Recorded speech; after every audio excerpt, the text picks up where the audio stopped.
One thing to point out as we begin this is just that when you're looking at somebody that you could trust with your capital, you're really just looking for someone who's doing a high quality, consistent, professional job. And so who would not want to invest with someone like that? And if you have two options, why would you not invest with a group that's more professional, more polished, more put together, and more consistent, right? That's really the base of all of this. But how do investors judge institutional quality? And why would you want to be institutional quality when you say, well, I'm not raising money from institutions. I'm barely raising money from family offices. I've been doing private investor capital raising, right?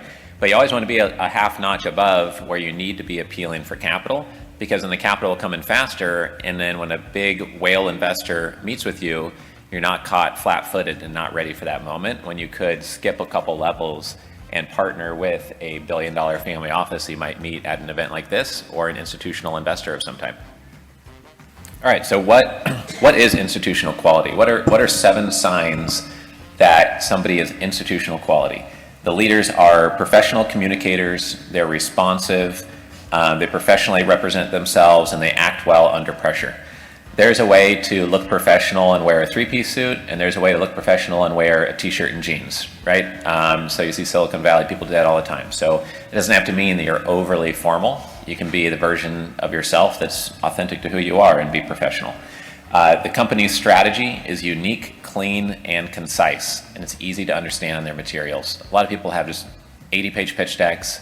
Their teaser is just a Word document with a massive essay typed out that nobody wants to read. That's not institutional quality. An institutional quality group aims to over-deliver, and they subtly show that their assumptions are conservative. If you're institutional quality and it's not your first rodeo, you're not running around the room saying, this is the best deal you've ever seen in your life. We're going to 5x your capital in 1 or 2 years. It may be that there is a chance that you shoot the moon and 5x someone's capital. I understand that. But going around and promising that leaves no room to over-deliver. You're promising such a huge thing, you're missing the point that nobody wants to buy what you're selling unless they trust you and your team, and that matters more than the promised returns. Anyone can put 30% IRR on a piece of paper. It doesn't mean anything without context. If you leave today and go to the LAX airport, it doesn't matter if you were in the market for a Rolex. If somebody grabs your arm while walking through the airport and says, hey, do you want to buy this Rolex? You're going to tell them to go away because you don't know who they are, even though you were in the market for that thing. And the same thing when you invade in an email inbox of a quality investor. If they don't have context of trust around it or know who you are, and you can't instantly create that with your communication, then they say, oh no, I'm good, because they have no context of trust. And that matters more than the promised returns, because promised returns don't mean anything if you can't trust the person making the statement. The group is more focused on the right fit and strategic alignment over signing a whole bunch of documents up front or having an NDA before they even tell you what they do. If they're so scared they're going to lose their whole business just by telling you what they do, then it should just be a pass and move on to the next group. I know that for some things you need an NDA to see the fine print or a data room or something, but some people are so obsessed with trying to protect what they're doing that they kind of slow down relationships at the beginning. The offering has a 12 to 19-page pitch deck, an executive summary, and the team has a depth of experience even though the materials are concise. That shows institutional quality. The brand is polished, institutional, and professional in the messaging and positioning of the company. It looks like something that could be a Silicon Valley brand or the consumer product company. It looks like something that could be on the shelf of a Whole Foods, etc. And that, the last point here, they're professional enough to be politely persistent, kind and pleasant to work with, while also being direct, and they don't lead with their emotions and get super upset and take it personally when someone does not reply to their email. Say, oh, why didn't you reply to my email? I shook your hand at the event, and I sent you 3 emails, you didn't reply. They don't owe you a reply. They've got hundreds of emails coming in. They never signed up, and you don't have them on retainer to reply to your emails. They have hundreds of emails coming in. It's on you to write something interesting enough that they care to reply.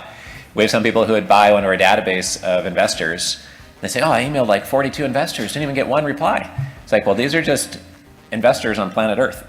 We don't own them. We can't require them to reply to your emails. So you have to compete against the world in the inbox, and that's what our workshops do, is they help teach you strategies to get the attention, to add value first, to be unique compared to your competitors and unique in your investors' eyes.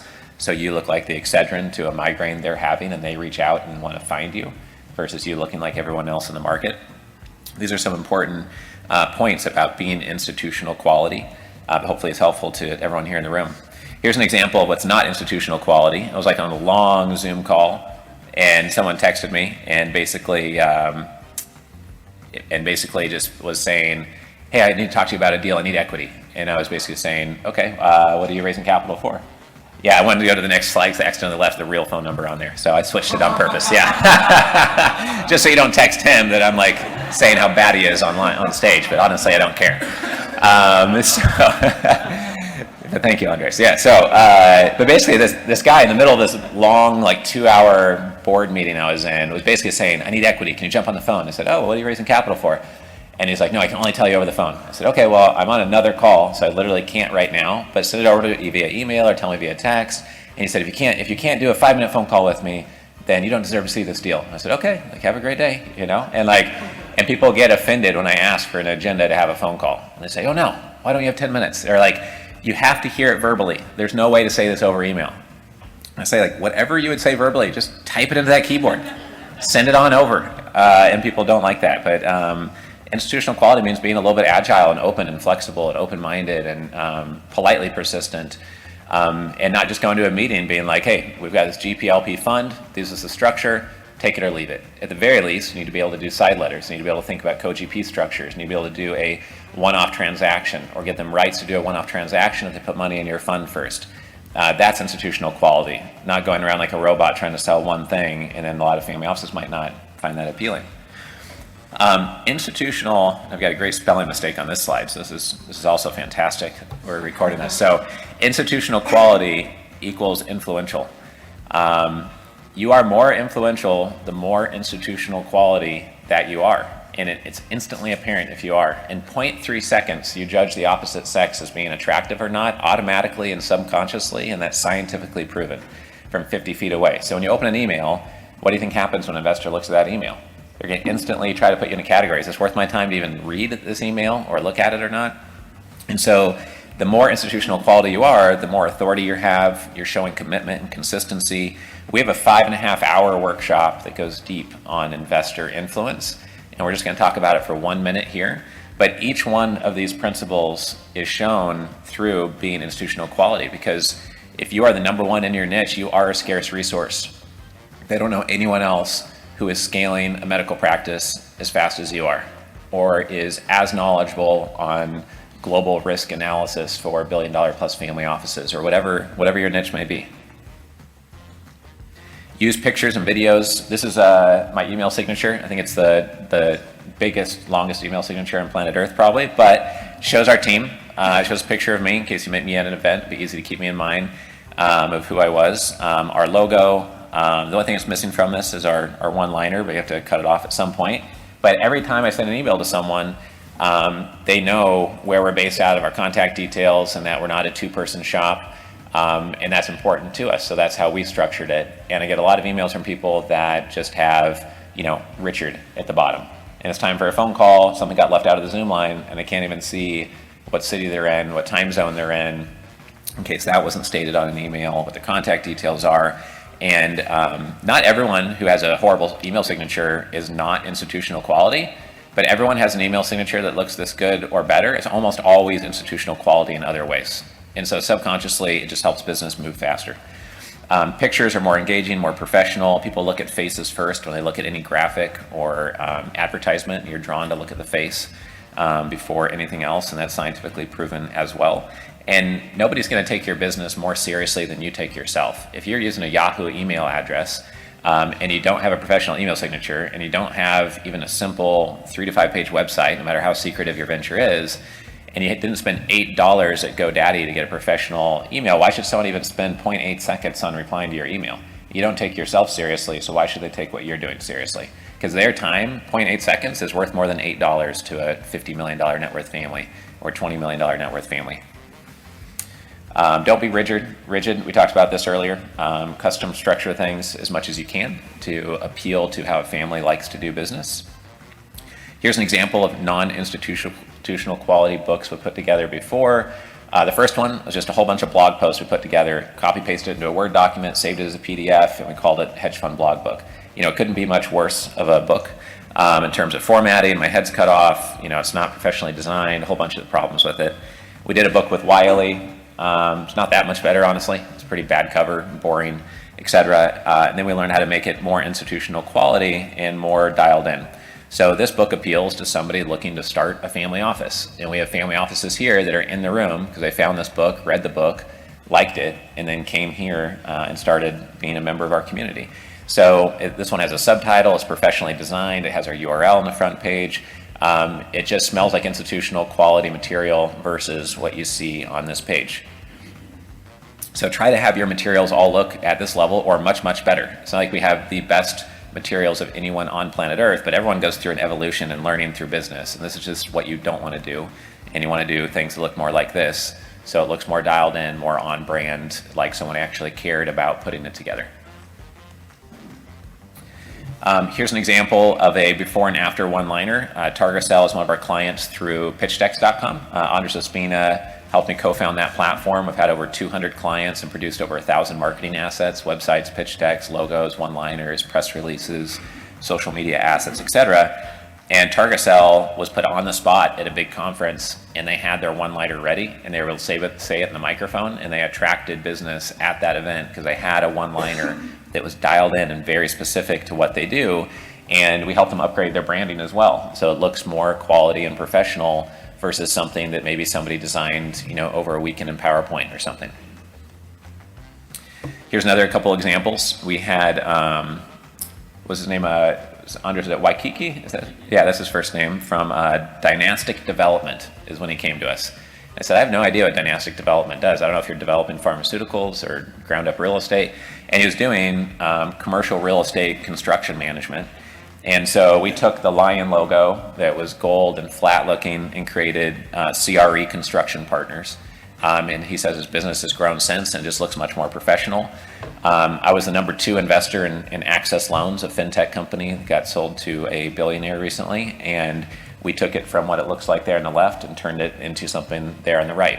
So again, you might not find it amazing, but you can see the improvement. You can see the institutional quality that it smells versus the original version, right? Here's another example, Iron Toro Capital. I know you have no idea what Iron Toro Capital does, but you probably have a decent guess at what motel to apartment conversions does, right? Super simple and easy. And sometimes people want to come up with these Greek god names and nobody knows what you do. Hardly anyone asks, what that means. Or you have Wilson Capital. The only person that cares about Wilson Capital is the person that already knows you, and they'd probably invest no matter what name you put on your company. You want it to be attractive on the shelf when somebody walks through the Whole Foods of their email inbox and they say, oh, I've been looking for that, or that's refreshing. Or you follow up with them from the event and you don't have to remind them about what you do. Your one-liner doesn't have to carry the weight of saying everything you do. If your brand name says what you do, then your one-liner can drive home the benefits and make business come in faster. So I won't go over all the bullet points on this, but just notice how much more clean, professional, and most importantly, clear it is what this company does. And that just shows institutional quality and gives you an edge over other people. You can have your logo and your brand name and your materials sweat for you every single time you use them, or you can have them be an anchor and slow you down, or like most people, they just kind of sit there and they're good enough. They're not driving business away, but you have no edge over your competitors, and the brand tells people nothing about what you do. And you can grow to $1 billion in AUM and not do anything I'm saying in these slides, but if you want to make more progress, these are things that help progress come faster. So we have a Scott here in the audience. Yeah, great Scott. And we helped him with some of his materials, and we helped him rebrand to collateralized income investments. He takes equipment, leasing agreements basically, and has equipment as the collateral. It's a critical mission equipment. And then gives investors, these percentages are outdated, so apologize for that, Scott. Probably should get updated percentages from you. But when we designed the materials, we said, well, I think it's really important that people see the picture of the equipment. And you can look, there's an HD picture of the $1 million piece of equipment here, and it just makes their strategy clear, visual, and makes it much easier to understand what's going on. I don't know if Abner's here in the room today. I don't think so. I'm sure he'll be at our New York event since that's where he's based. But here's a good professional, institutional quality picture of a team member. Many times team members just have, every person on your team is a different background. One's black and white, one's color, one has like a wedding arm around their shoulder cut off, one's super fuzzy. It just shows you don't really care. You can get somebody for $50 or $150 to redo the pictures for your team and all do a white background, even if you're in different cities, etc. So it needs to be professional quality. It needs to not look like you're going to eat somebody's children for breakfast. He looks friendly, somewhat happy. It seems like a very basic thing you shouldn't have to say, but a lot of this stuff drives away business, and you're not institutional quality unless you're doing all these things. It's the very basics of doing business in the investment space, and a lot of people are not getting it right when they're communicating with investors. And it's a shame because you have 19 years experience in risk consulting or real estate development, but then you're not doing these things. They're pretty easy and don't cost anything. First impression imputes value onto what you're offering to someone. Steve Jobs was big on this. The packaging around what you're selling makes it seem much more valuable or much less valuable. A lot of us know this intuitively, but it's just something to remember to make sure that your materials do you justice.